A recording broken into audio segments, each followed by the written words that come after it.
काशी के रूप में आज जिस तरह से बनारस दिखाई देने लगा है, जहां दुनिया भर के लोग आकर के वास्तविक भारत और उसकी आध्यात्मिक राजधानी के रूप में काशी को निहार रहे हैं। काशी तमिल संगमम और उसके अतिरिक्त इस तरह से वहां मनाए जाने वाले उत्सवों के चलते हुए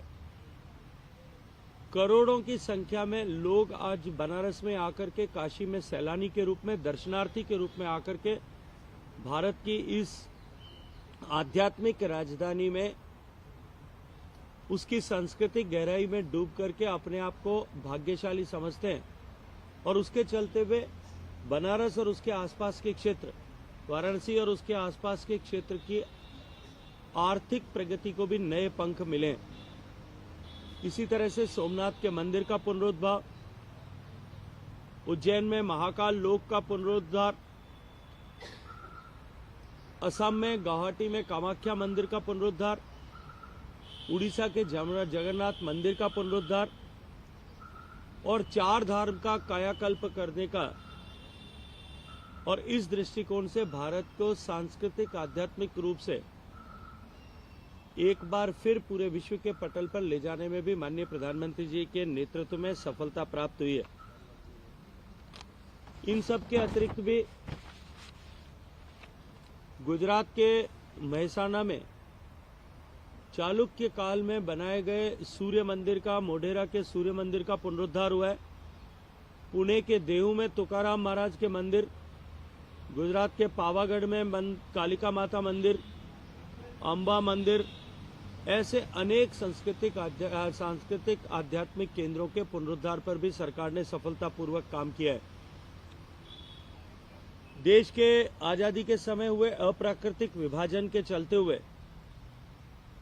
जो करतारपुर साहिब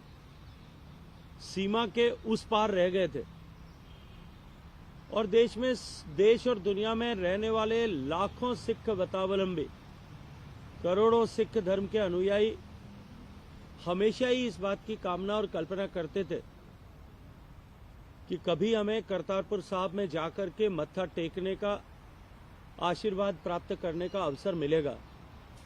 लेकिन वो दूर से ही करतारपुर के दर्शन करने के लिए अभिशप्त थे। माननीय प्रधानमंत्री जी के आशीर्वाद से आज पवित्र गुरुद्वारा करतारपुर साहिब का लांघा खुला है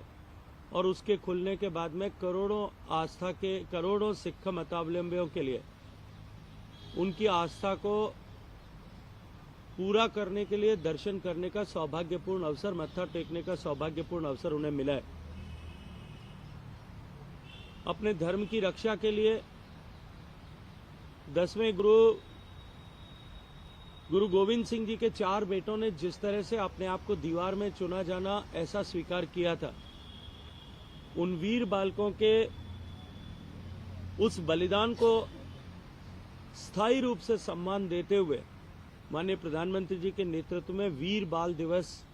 जो आगामी 26 तारीख को आने वाला है, उसको मनाने का जो है देश भर में उसको मनाया जाए, इसका मार्ग भी माननीय प्रधानमंत्री जी ने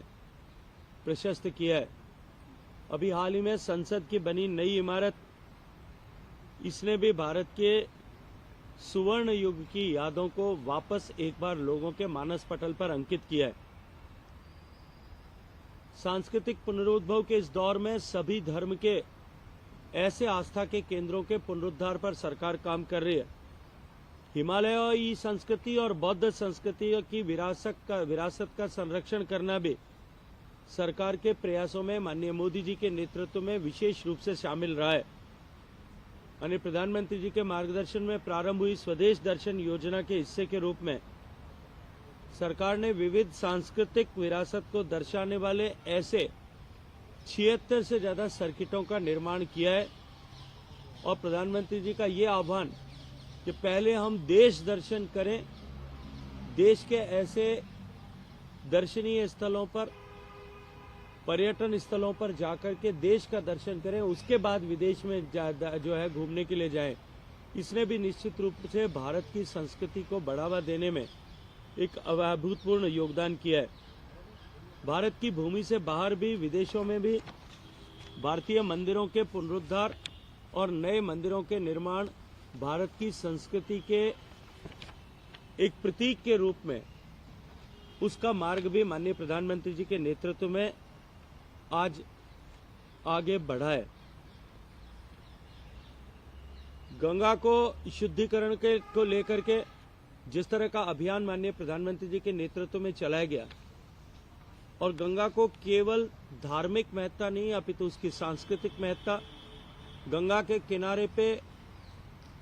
उद्विकसित हुए इवॉल्व हुए सांस्कृतिक केंद्रों को पूरे विश्व के पटल पर लाना, ज्ञान गंगा के रूप में, अर्थ गंगा के रूप में गंगा नदी को स्थापित करना, उसकी महत्ता को स्थापित करना, ये भी निश्चित रूप से भारत की संस्कृति को आगे बढ़ाने की दिशा में माननीय प्रधानमंत्री जी के रूप में और के नेतृत्व में उल्लेखनीय रूप से हुआ है।